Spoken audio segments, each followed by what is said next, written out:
what's up, y'all? It's your boy Tevin Jameer back at it again with another episode of the Hate It or Love It podcast.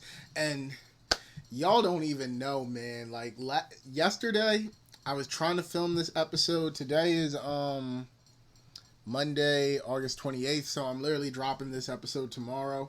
But I was trying to record this episode yesterday, and I don't know what was going on. I don't know if it was allergies or the somewhat shift in the weather or something, but my nose was stuffy like crazy. And I was trying to do the episode, but the more and more I kept talking, the more it felt like my nose was getting more stuffier. And I was like halfway through the episode. I was like halfway through my topics. And I was like, no, I can't do this. I had to keep stopping to blow my nose and clear up my nose. But I was like, you know what? Scrap this. I'm going to just try again tomorrow. And yeah, so here we are. I'm back. I'm feeling a lot better. So I was like, let me hurry up, film this episode, try to get it together so I can have this out by tomorrow for y'all. But hey, what's up, y'all? So, last week I didn't really have much topics, but this week I have topics. Don't worry about it. I have topics. And, I'm not going to lie, it was almost like a blessing in disguise that I couldn't do it yesterday because of my nose and stuff like that. Because today I actually came up with an extra topic, and I feel like that is going to, I feel like that's going to be an interesting one for us to discuss or for people to, listen to and stuff like that. So before I get into any other topics, just a few things I wanted to talk about. This past weekend was a really good weekend. One thing I wanted to talk about is iconic moment. I didn't know this was going to be an iconic moment, but iconic moment. I took my dad to his first Eagles game this past weekend.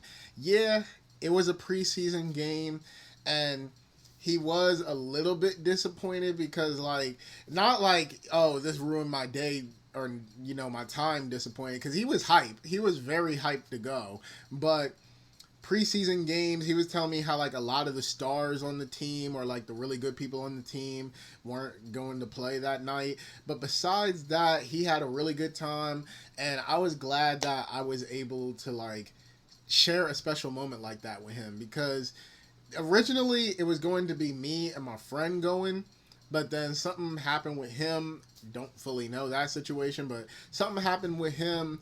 And I was asking hella people who wanted to take the other ticket, and basically it came down to my only option was really my dad. And the thing is, I didn't know he never been to an Eagles game before. If I knew, I would have asked him from the jump, does he want to go? If I knew he never been to a game, I would have asked him from jump. So, everything worked out to where it was a nice father and son afternoon that day. And I was just glad to have that moment with him. And to think that as big of an Eagles fan as he is, because he is a big Eagles fan, as big of a fan as he is, he never been to a game, and I was the one to take him to his first game. That was a really special moment. So I'm glad everything worked out like that. Another thing is my cousin Sidell, who is recently on the podcast, I think 2 episodes ago. We had our family reunion this past weekend, and he wanted to do an episode of his podcast at the family reunion. So we did 2 episodes of the Opposing Perspectives podcast, and it was a family themed episode. We have different family members of ours on there. I was basically the 4th host for those 2 episodes, and yeah, so just know that when that episode drops, or when both those episodes drop, I will let y'all know. Look forward to that, because I don't know about nobody else, but I had a good time working on it. I just had a good time at the family reunion in general, because I don't know, I don't really know about everybody else's family situation, or I don't even know about what my family thinks or anything like that. But when it comes to my dad's side of the family, I always see them a lot. This family reunion was more on my mom's side of the family. And from what I can remember, most of the times that we would all get together as a family was really when I was younger. when I was younger, those are a lot of the moments that I remember, like having more family reunions and family get-togethers and parties and stuff like that. But as I got older, it seemed like it wasn't really going on as much. So I definitely appreciated the time that I had with my family, especially that side of the family. I appreciated the time I had with them on Saturday, just because, like I said, that side I don't really see them as much, and also we don't really be having like as much family get-togethers and reunions and stuff like that. So it was very nice. They had like a special, like the committee that threw the family reunion. They were giving awards to like a lot of the older family members for keeping like us together and stuff like that. It was a really special moment. I'll have a few pictures on the side wherever I edit that in, but yeah, it was a really good time. And besides that, the only other thing I can say is quick update on my film idea. So the short film that I'm trying to work on, I'm trying to get it filmed sometime in September, but me and my friend Al, I trust Al a lot. He is going to be my cinematographer for this movie. Me and him is talking, trying to develop the script and stuff like that. Because me, I don't know how to properly write a script.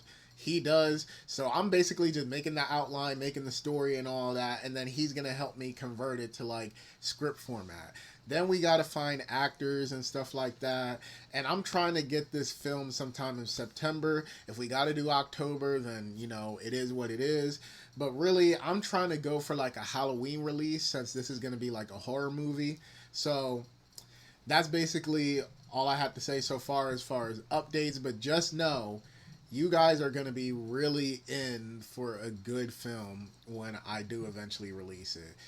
I'm not fully sure how I will release it. I mean, most likely at some point it will be on my YouTube, of course, but I want to ship it to like festivals. I want to get it like really out there, and I want people to promote it and stuff like that. Like, I want to pull out all the stops, even though this is going to be my first short film that I ever directed, because like, a couple of the videos on this channel, a couple of like class assignments, like, yeah, I basically served as a director for some of those, but this is the first time that like my full idea, I'm gonna try to bring like my vision to life. So really looking forward to that. I want people to play their part. I want, good actors.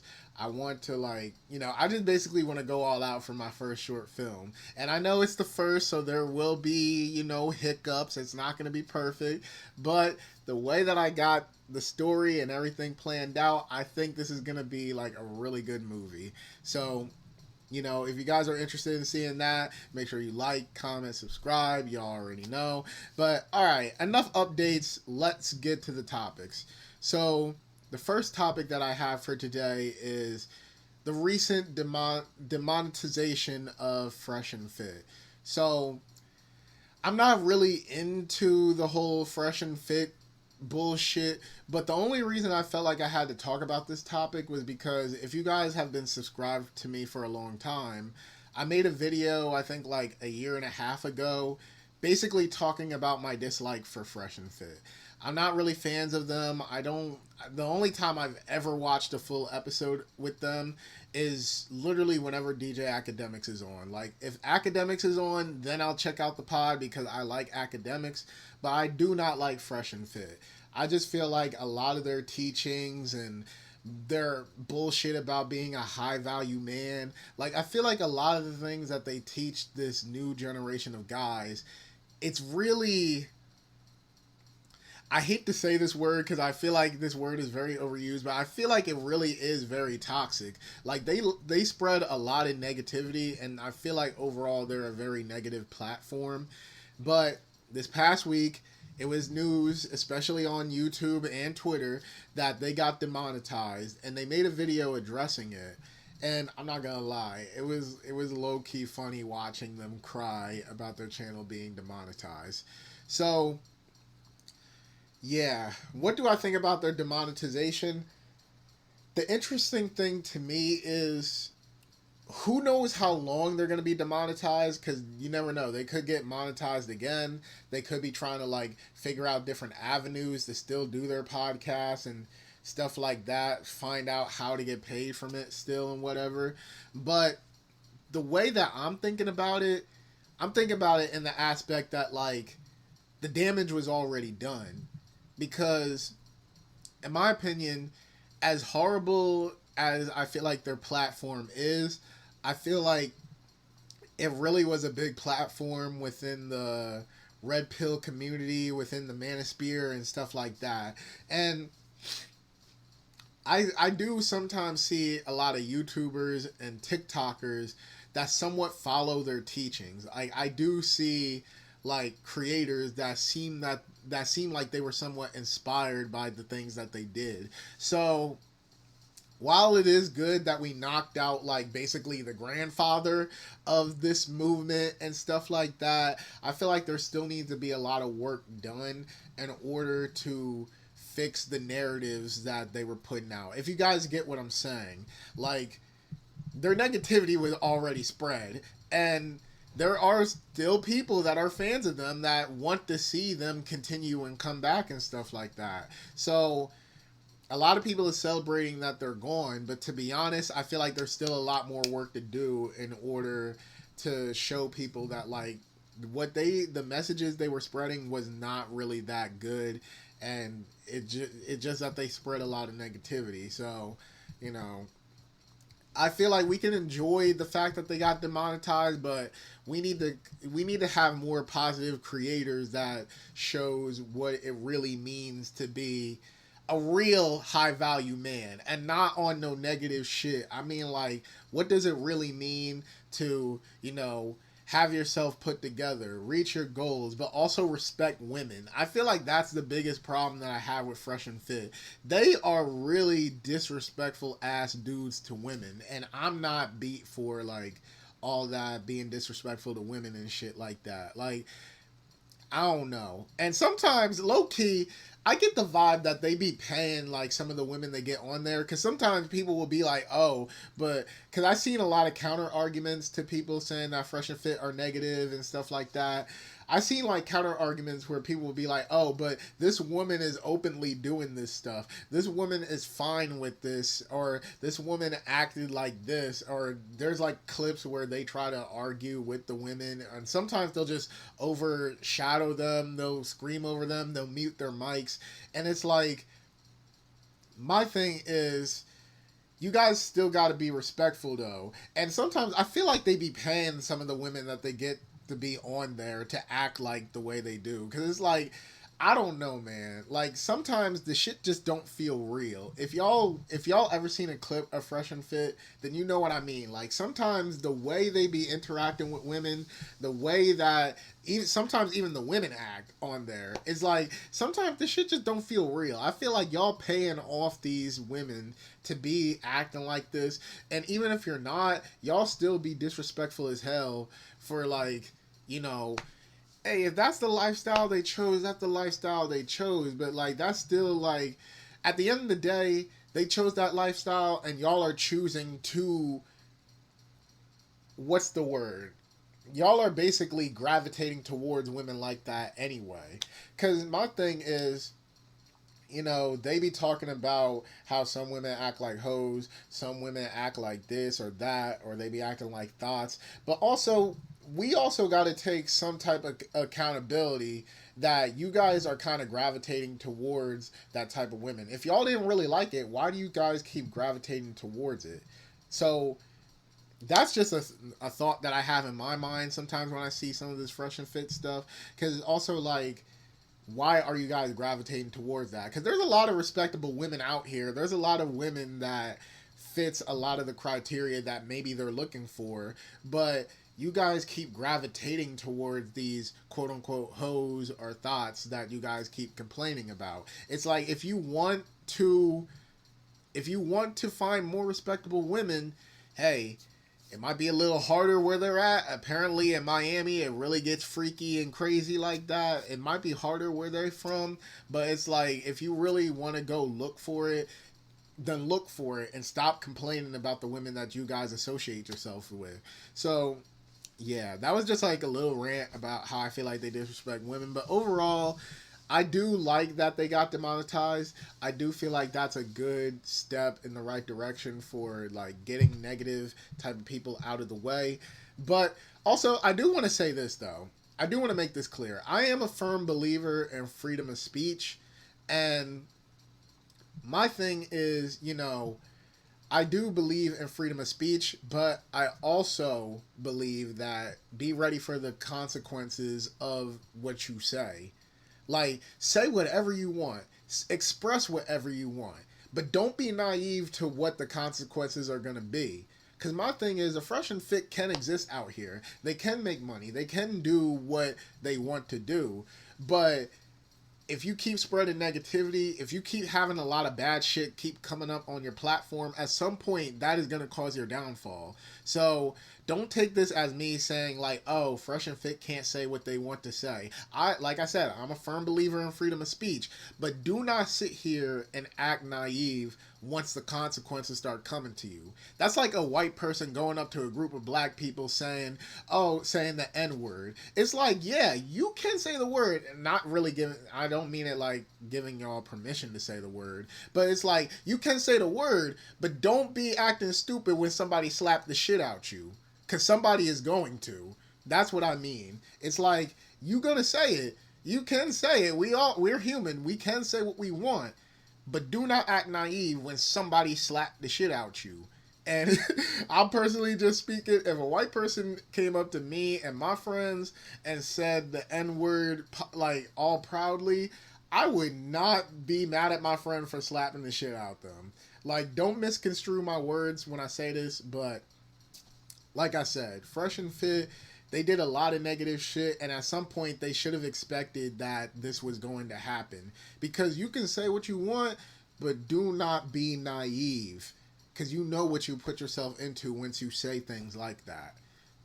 And that's all I got to say about this whole Fresh and Fit stuff. So it's a good start to get them out of here, but now we just need to address like the people that they affected. Because trust me, they influence a lot of people. There's a lot of young people.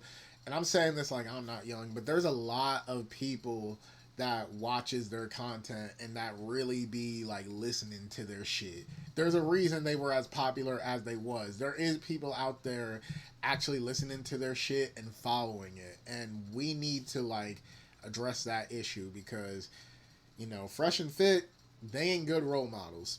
They're not at all. But enough with that topic. Next topic I had was Drake not releasing For All the Dogs, or All the Dogs, whatever he's calling the album. This past weekend, Drake was supposed to drop his new album For All the Dogs, and all the speculation started when Drake posted the cover. I don't know if it is the real cover, but knowing how Drake has been horrible with covers recently, probably is the cover. It was a picture of a dog that his son, I think his son's name is Adonis. I forget what his son's name. But his son drew a picture of a dog. He posted that, said it was the cover. And that started speculation of whether the album was going to drop this week. And usually I don't believe like people's speculation when they say that album's about to drop. Wait, hold on. Whew. My nose still is a little stuffy. Well, hold on. Hold on.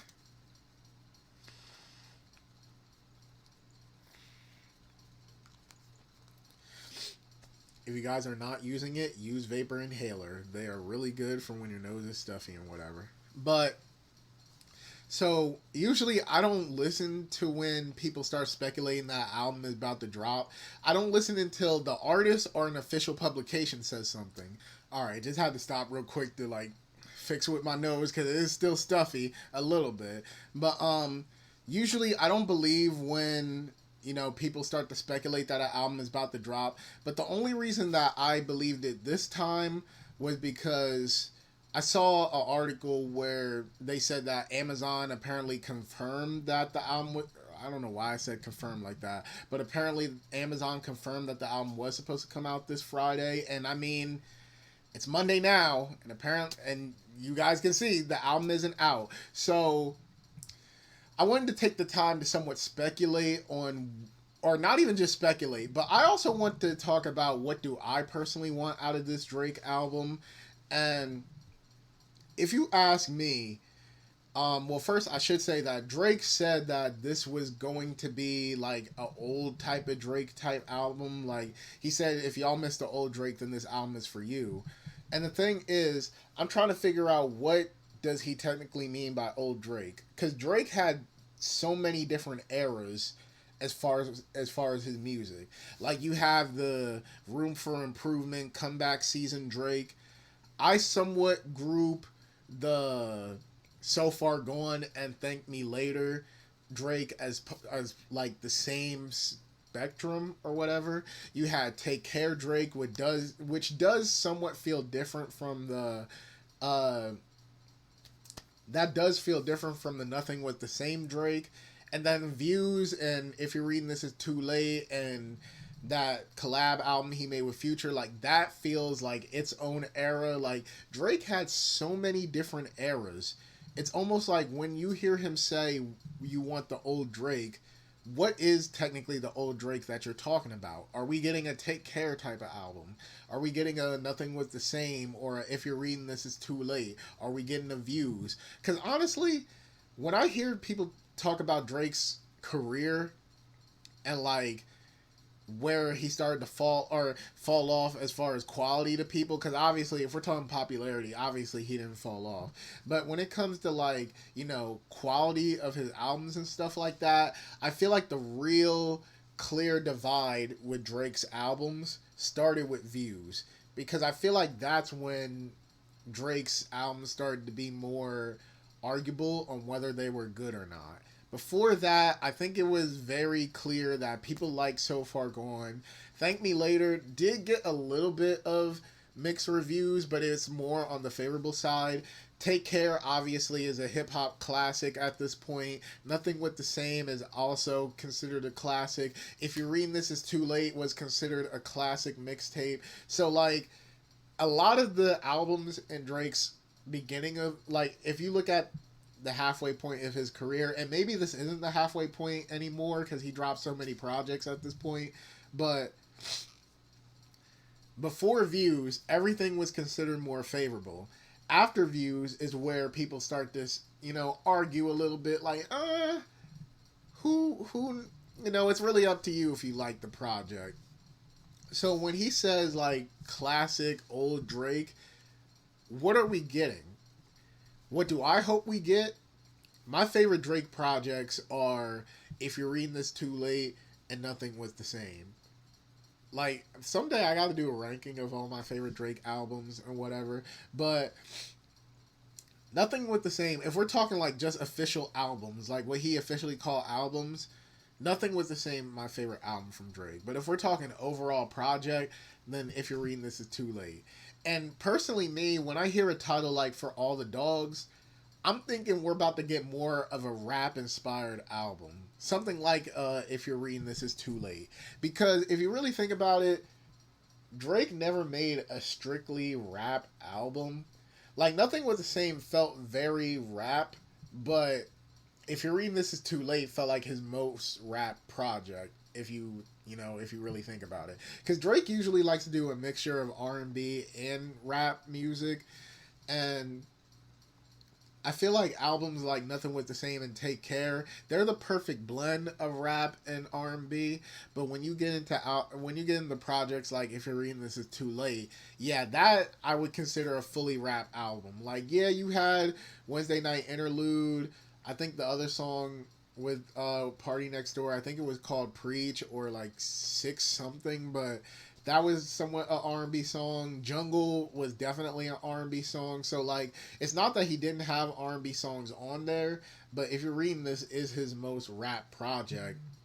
But that was, you know, a mixtape. It should be called an album, but it was a mixtape. So when I hear a title like For All the Dogs, it very much sounds like we are going to get a rap sounding album. I also read somewhere that apparently J. Cole is supposed to be like a featured artist on there, which thank you Thank you. I love when J. Cole and Drake make music together. If y'all don't know, J. Cole is like my favorite artist of this generation. He's tied with Kendrick, but J. Cole and Kendrick, they are some of my favorite artists of this generation. Drake and Kendrick kind of have a low key beef going on, so I shouldn't expect to see Kendrick on there. But hearing that J. Cole and Drake is probably going to get on another song together is nice.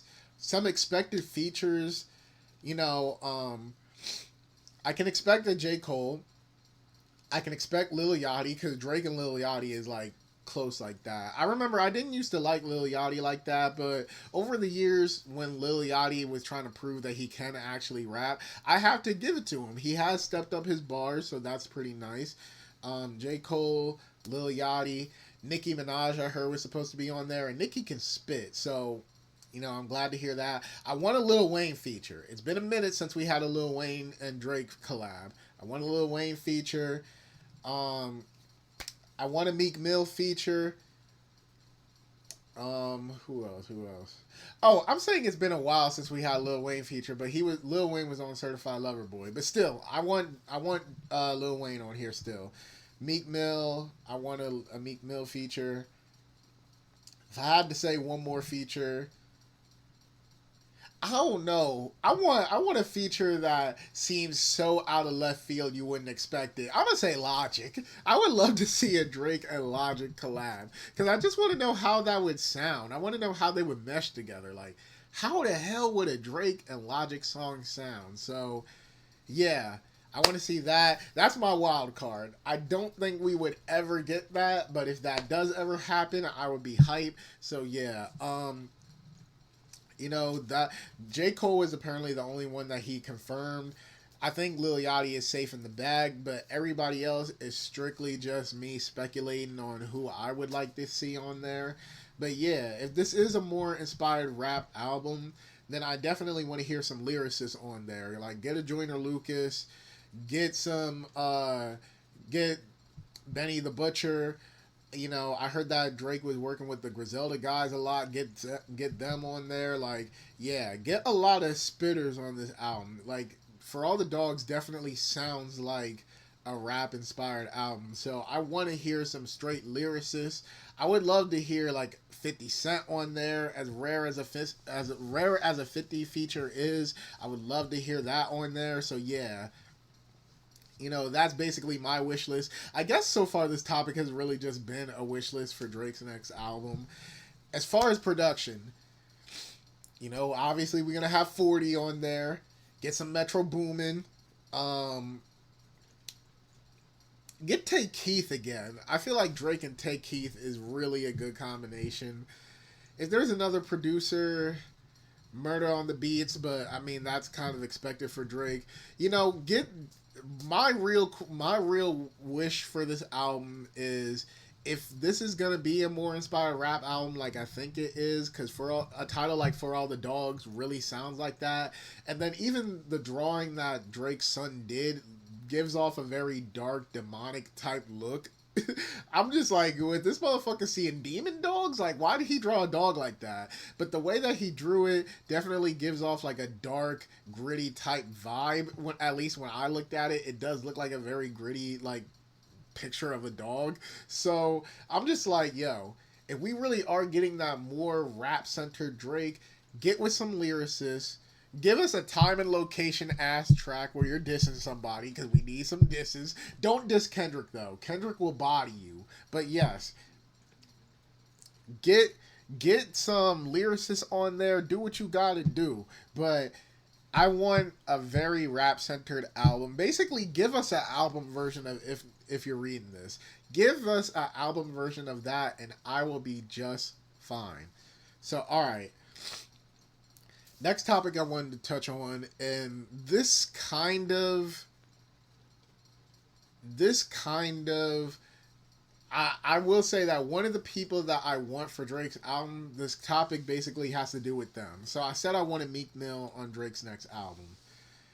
This morning, I was listening to one of DJ Academic's live streams, where him and some other people on the live was debating on if Meek Mill is a legend. his boy Lil Boom kept saying that Meek Mill wasn't a legend.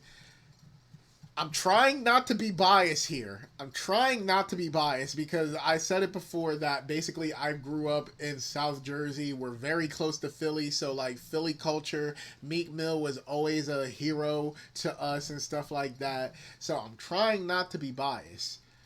But I do want to speak on whether I believe that Meek Mill is a legend or not.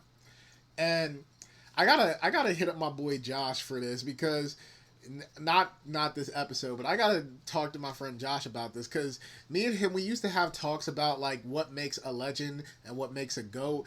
And personally, we did make criteria on what makes a legend and what makes a goat. I somewhat forgot all the criteria that we put, but I feel like we made really good criteria for what makes a legend or a goat. But as far as a legend, personally, and this is a very unpopular opinion. Well, I have two unpopular opinions about, legends in hip hop. One, I strictly believe that legends don't always have to be a good thing. Because when you look up the definition of a legend, it's a notable person that did something that people will remember. And it doesn't really say when you look up the definition of a legend, let me look it up real quick so I can read it out loud.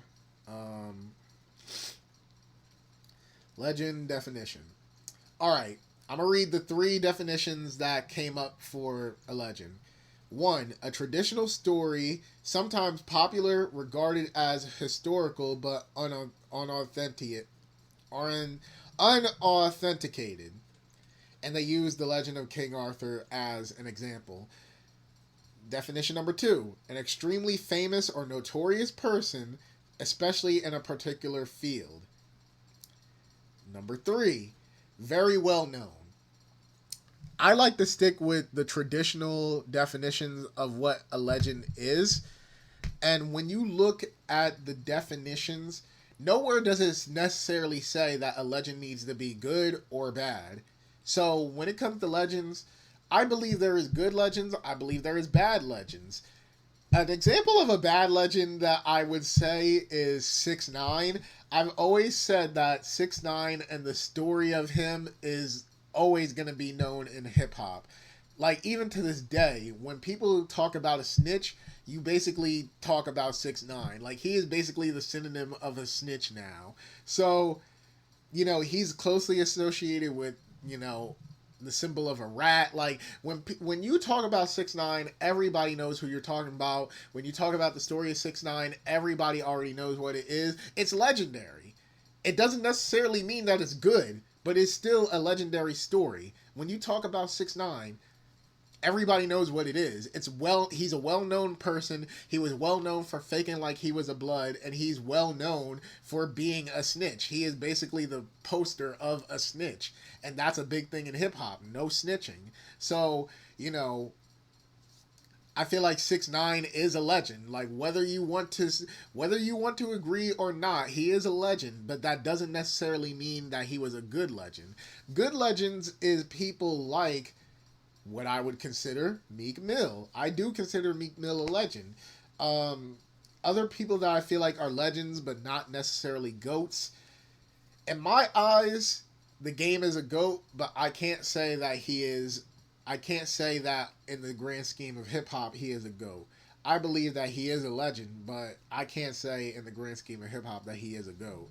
As much as I would like for him to be counted as a GOAT, the criteria, the little bit that I do remember that me and Josh said, game can't count as a GOAT. So it all started with Meek Mill as far as like this whole legend conversation. Why do I feel like Meek Mill is a legend? Well, for one, he has a lot of legendary tracks just based off the Dreams and Nightmares song alone. And even in the live stream where they were debating this, everybody kept talking about Dreams and Nightmares, and it pissed me off so much that all they kept bringing up with Dreams and Nightmares, like, yo, it's not even just the intro. I'm about to give y'all a few reasons why Meek Mill is a legend, not even just because of their Dreams and Nightmares. Like, get that out of here. We're gonna pretend like that intro don't mean a thing. He had songs like I'm a Boss. He had songs like Amen. He had songs like House Party. Hell, the whole Dream Chasers mixtapes, the mixtapes was already legendary enough. And I was gonna say the Flamers mixtapes, but that's more of a local thing. But in the grand scheme of hip hop, everybody knows the Dream Chasers mixtapes. He crashed Dat Piff.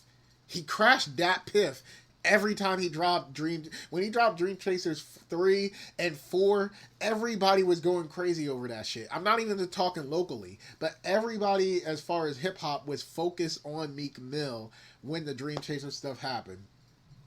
Just like how I said, even Bad Legends, the whole beef with Drake. Personally, me, I feel like Meek Mill won. I'm not trying to be biased. I really do think, and when you look at how to win a beef in hip hop, I really feel like Meek Mill should have won.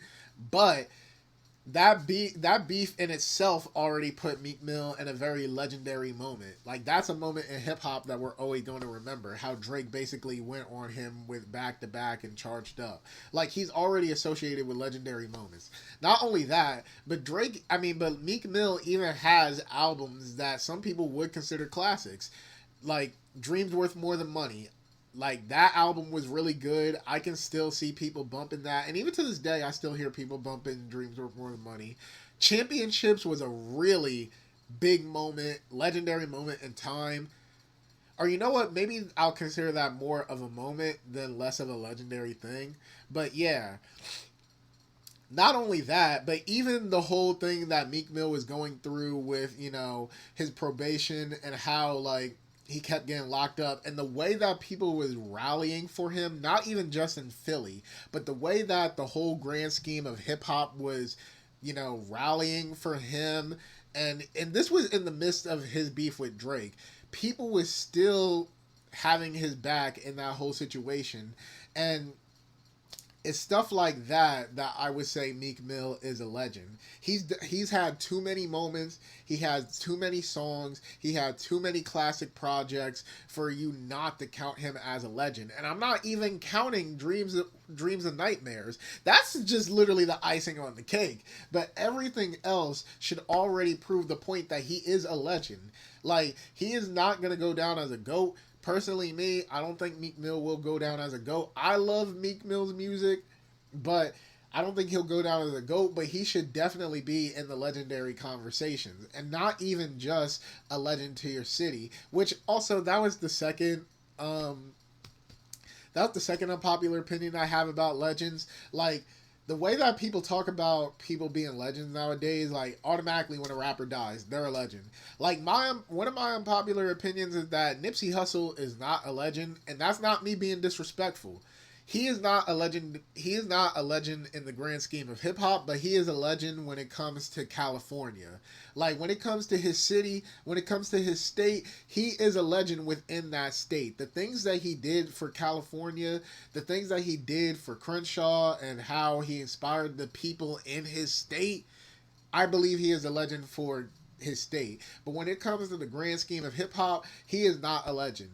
If somebody, look, the way that people be talking like, oh, this person's a legend. Yo, I kid you not. When Nipsey Hussle first died, now I'm a big fan of hip hop, so I know who Nipsey Hussle was. I knew who he was before he died.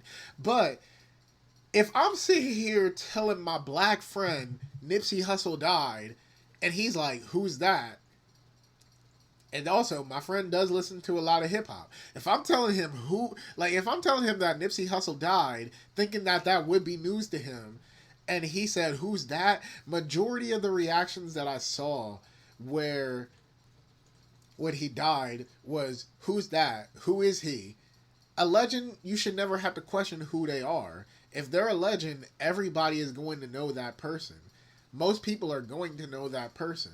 So it's like, nah, I just can't count him as a legend. And even before that, I can't really count him as a legend because I feel like a legend has to be, like, they have to have a moment that is cemented in hip-hop history. And I don't feel like Nipsey really had that. And like I said, I'm not trying to be disrespectful. Nipsey was a great artist. He had good projects. He had, his first album, Victory Lap, some people would consider a classic album, but I didn't really start to see it get the classic title until he died. So I'm not trying to be disrespectful, but I'm just trying to call it how it is. He's not really a legend in the grand scheme of hip hop, but he is a legend for what he did for his city and what he did for California. Now that I can say is a legend. Like, just to show that I'm not even being biased, you know, I love PNB Rock.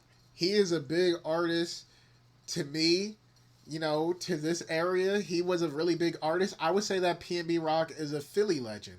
Like, when you think of Philly, you always thought, like, as far as this generation growing up, people always name Meek Mill, uh, PNB Rock, Lil Uzi. When it comes to Philly and basically like this area, the South Jersey, Philadelphia area, PNB Rock is a legend to us. But is he a legend in the full grand scheme of hip hop? No. I can't say that he is. He has songs that will probably last, but that's a legendary song. That's not necessarily a legendary person. That's almost like that one song, Return of the Mac. That's a legendary song. But does anybody really give a fuck about the person behind it nowadays? Like, because basically not trying to, you know, I do tend to sound rude when I don't intend on being rude. So, not trying to sound rude, but the guy that made Return of the Mac, that's a legendary song. But is anybody really calling him himself a legend? Like, he has a legendary song, but he is not a legend. So I feel like, unfortunately, as much as I love PNB Rock, in the grand scheme of hip hop, songs like Selfish and Every Day We Lit and Too Many Years from Kodak Black, where PNB basically stole the show on that song, he is going to be known for those songs. Like, those songs are going to be legendary songs.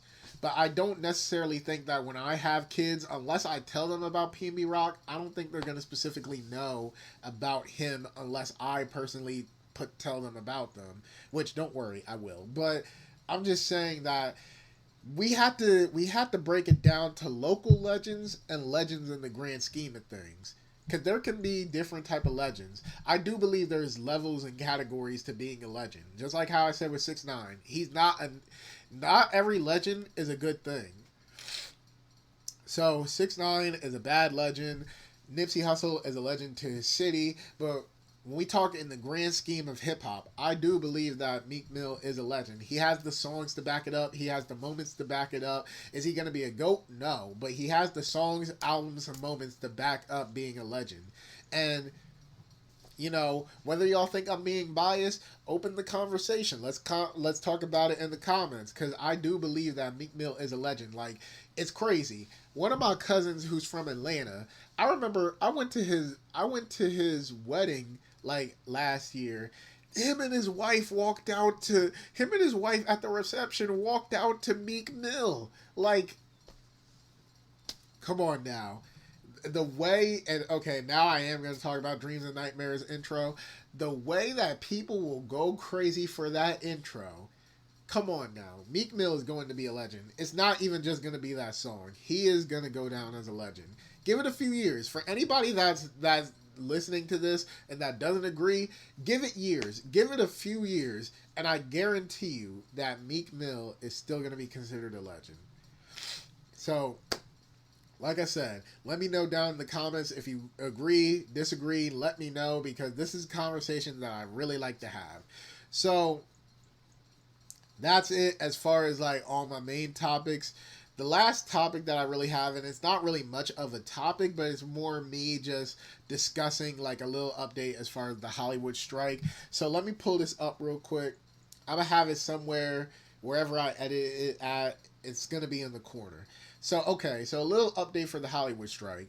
So, as y'all know, right now, like, I heard that there is supposed to be like talks of negotiations next week, but apparently, actually not even apparently, because the WGA did do this, the Writers Guild of America, they did put up, I guess, actually no, I'm going to put it right here because there's more space here.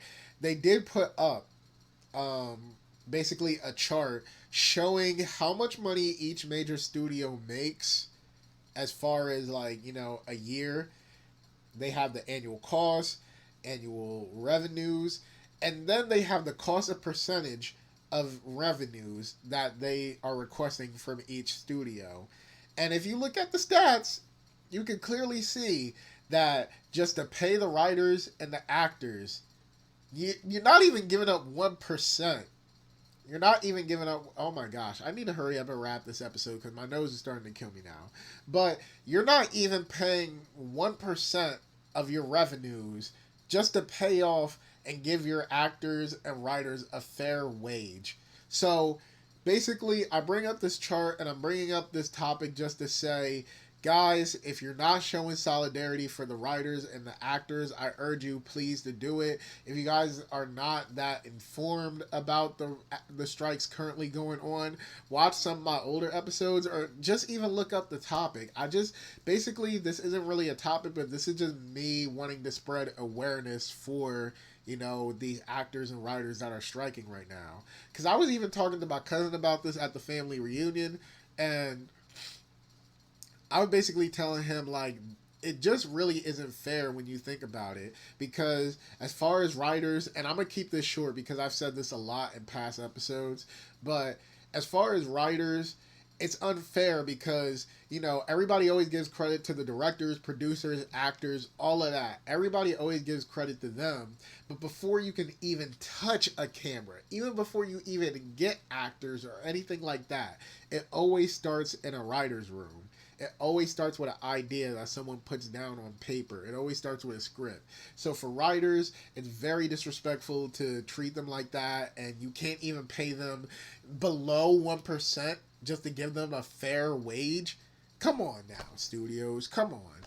And then for the actors, it's also like, same thing. It's just not as fair because without actors, you basically have no movie. So it's like these studios, they need to start paying up. And you guys can see, they make a lot of damn money. These, and this is just the major studios that I have up here. They make a lot of damn money, and they can't even pay, not even under 1%. Or not that they can't, but they won't pay even 1%, under 1%, just to give these actors and writers a fair wage. It's very disrespectful. Even though I want to be a director, I don't aspire to be a writer or an actor. Even though I want to be a director, I still have a lot of love for film, and I know that it takes a lot of hands in the pot to make a film. So I still find it very disrespectful, and I basically just bring this up just to show solidarity and just to spread, awareness for what's going on right now. Like I said, if you guys don't know about the strikes, watch my past episodes where I have talked about it, or either just look it up and just try to show solidarity the best way that you can. Even if you're not in the WGA or SAG-AFTRA, just find a way to show solidarity. So, yeah, I just wanted to bring that up because that's something that's really important to me. I really do feel like it's important that these actors and writers get paid very fairly because it's like I said, without them, we don't have these films. Without them, we don't have this entertainment that we consume every day. We don't have that. And for a field that I want to get into, I want to make sure that all the cast and crew that I have is treated very fairly and is paid fairly. So, yeah. As y'all can see, I have a lot of passion for this. But, yeah. So, that was today's episode. That was all the topics I had.